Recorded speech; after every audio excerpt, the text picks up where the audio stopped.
What's up, YouTube? It's Ben, and in this video, we're going to talk about how to find candidates.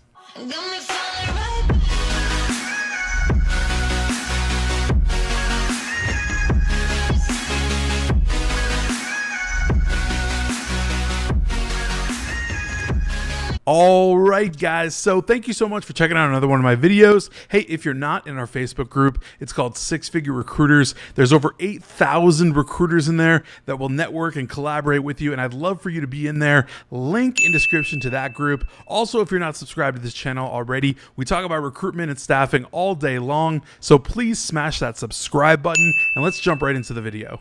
So it probably doesn't come as a huge surprise to you that finding candidates right now is not the easiest thing to do in the world. And that's sort of a byproduct of the way the market is shifting. We have more open jobs, we have more clients begging for great talent, great candidates than we do actual candidates that are unemployed and available. Now, with that being said, that's a great problem to have, and it's actually making for a great market for recruiters, especially when the market levels out and gets really hot going into the fall and so on and so forth, into the winter and all of that. I actually foresee the market being super hot for the next year or so. But currently, how do we find candidates? One of my favorite things about recruiting as a business overall is that it's a very creative business, right? So there's 6 ways from Sunday to do practically anything. You can run your business in any way you like. You can do a lot of cold emailing, you can do a lot of cold calling, you can basically live on LinkedIn, you can do whatever you want. You can have your own strategic, unique door knocking strategy, whatever you want to basically find clients and candidates. And that's pretty much what I love about recruitment. And it goes the same for finding your candidates. How do you do that, right?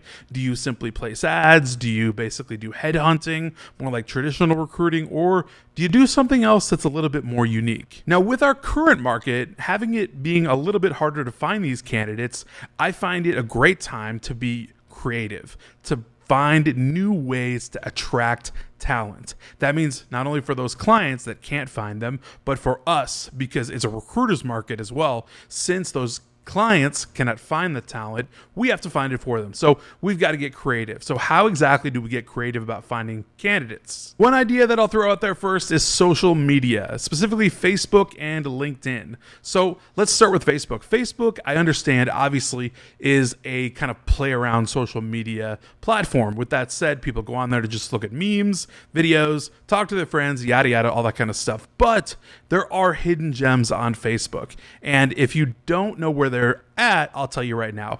Job groups, right? So job groups are huge, especially local job groups. So for instance, I have the Seattle Job Network. That's a job group that I own on Facebook. And there's about 5,000 and some change that are in there.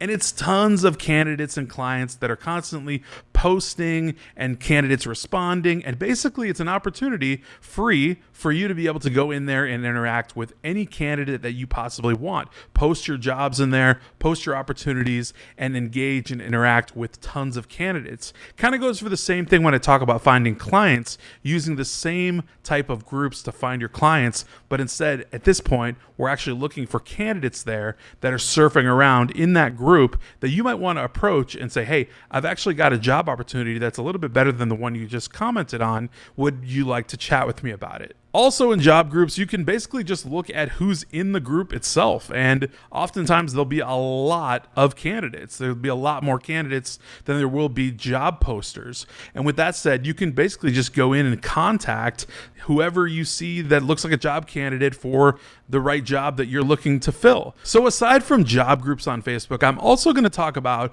boosting ads on Facebook. This does not have to be complicated. You don't need to know Facebook ads inside and out to do this whatsoever. The only thing you need to know how to do is simply click the boost button on a post and set a certain budget. This is only if you basically want to get your post on, per se, your business page, your recruiting business page, boosted out to a wider, larger audience, right? So for instance, let's say you post on your business page that you have a job opening for a financial analyst in the Dallas, Texas area, right? And what you want to do is essentially boost that post. So for instance, you put in there a $50 budget and allow that post to be boosted out to a much wider audience than it would have been previously. So you're going to reach a wider swath of people, and by chance, you're going to get a ton of candidates coming to you, commenting, liking, sharing, maybe even inboxing you directly to talk about that job. I reference that specifically because I actually have a student in my mentorship program who's doing that right now with a lot of success. So he's actually boosting jobs on Facebook that he's posting that are getting a lot of traction. So he's actually getting more applicants than he can even handle by doing that, which is really, really cool. And that's the reason I add that in there. Traditionally, I would not say go that route, but when we're kind of in a candidate shortage market or a difficulty market in finding candidates, you got to get creative, and that is one of the ways to get creative. Given the fact that we have a surplus of clients out there, of businesses, companies, hiring managers that need candidates, that need good talent, or else they literally can't operate their business, you have your pick of the mill. So basically, with that being said, you have your opportunity to go in and look at which clients you actually want to take on. It shouldn't be a desperation thing anymore. There's no scarcity involved in this. Clients should be easy to sign off on. You should be able to pick your clients, not have your clients pick you, right? With that being said, you should be picking the best clients. Now, let me elaborate a little bit more on that, right? Because what I want to really say here is that you want to find the most attractive jobs possible in order to find the most attractive candidates possible, and in general, just attract candidates overall. By doing this, you're going to be finding the most awesome jobs that pay the best, that have the best benefits, that overall are just great jobs for people to take. With that being said, people will want to come to those jobs in droves. So when you can find those awesome clients, that's when you're going to get a winner, right? Because that's when you're going to get the most candidates to come out of the woodwork and finally come towards your job orders, right? So if you're in a shortage of your candidates for possible jobs, you're going to want to find the best of the best. And by doing that, you got to find the best of the best jobs. Lucky for us, we have a lot of clients to pick from and a lot of job orders to choose from as well. So with that being said, definitely make sure you're keeping your eye out for the best jobs possible to fill the best job orders so that they're super attractive to your candidates. So my next piece of advice is to keep your clients close, but keep your candidates closer. So your candidates can basically multiply and create more candidates for you by essentially tapping into their own network. Just like we have networks, they have networks. There are networks of friends and ex-colleagues or whatever it might be. But either way, candidates create candidates. So with that being said, if I were to hire, one person for a job order that I have, no doubt does that candidate have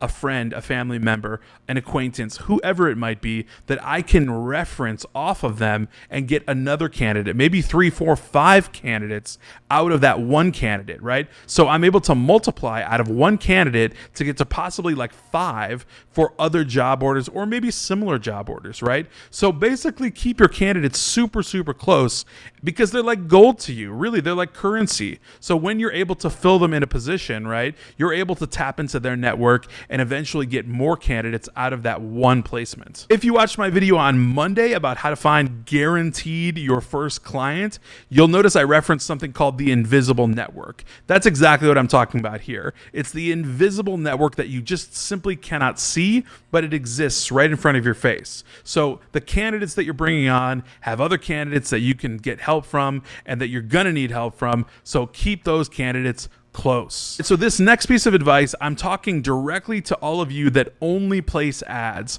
on Indeed and Craigslist and things like that. How about traditionally headhunting? Now, if you've never thought about this concept or if you've never done it before, you're gonna have to check back in my other videos or do some research. But generally, headhunting is called traditional recruiting, right? Where you actually go on LinkedIn, you search for the proper candidates, and you find them and you send them a really, really attractive message, attracting them from their job, maybe from their unemployment even to a really, really good job offer that you have available where you want to place them. Simple headhunting involves finding the right candidate by using the right parameters on a specifically LinkedIn Sales Navigator, searching by essentially using the right terms, the right experience, finding the right people, getting them interested, using volume so that you have a large pool of people that you're actually pulling from, so that maybe if you send out 10 messages, you'll get 2 back, right? That would be a good ratio. Overall, you're not going to get everyone to respond to you because a lot of people are kind of happy where they're at. They're good to go. They're fine. But there's tons of people that are definitely kind of, I call them passive aggressive candidates, where they're passive, but they totally would make a move if given the right offer, an offer they can't refuse. Basically what I'm saying here is up your game on headhunting, right? Headhunting is underrated, super underrated. So there's a huge swath of candidates out there that are available to you, whether you're going to use Indeed Resume Finder or just LinkedIn Sales Navigator to search for these candidates, these would-be candidates, right? That you're going to make into a candidate and hire at a job. But you've got to put some extra work into this. It's not ad placement where it's set it and forget it. That's, a whole different ball game, right? So headhunting is more of the active hunting for the candidates, right? Up your game on that. Start headhunting. You'll find candidates before you know it. That leads me directly to my next piece of advice, which is to change platforms. If you've been using Indeed for your entire life, go hop on LinkedIn and see what's going on there and headhunt there. Look for candidates there. If you've only lived on LinkedIn for years and years, go to Indeed, check out Indeed Resume Finder and place some ads, or use Indeed Resume Finder to find candidates. So change up your platforms, find what you can find on different platforms, and I guarantee that you'll find some different results. Hopefully those results will be really, really good. We'll talk about that in a second, but change up your platforms if you're not getting the right results. Because if you're doing the same thing over and over and over, you got to change something to get a different result. And my last piece of advice is to use brand new messaging. If your messaging is off, everything's off, right? That goes for clients and candidates, but specifically towards candidates, if you're not giving them a really attractive template or message that you're sending out continuously to hundreds of different potential candidates, you've got to fix that, right? And that means by altering maybe what you're saying at the beginning of your message, in the middle, and at the end, right? This has got to be something attractive. Put yourself in the shoes of the job seeker or the passive candidate, right? Think about what they might want to see, what they might want to hear from a recruiter that's trying to bring them on to a different role. I really hope that this helps you get more candidates in your candidate search. If this video is valuable to you, please smash that like button, subscribe again if you're not a subscriber, and hit that bell alert button so that you know every single time I come out with a brand new video. Until then.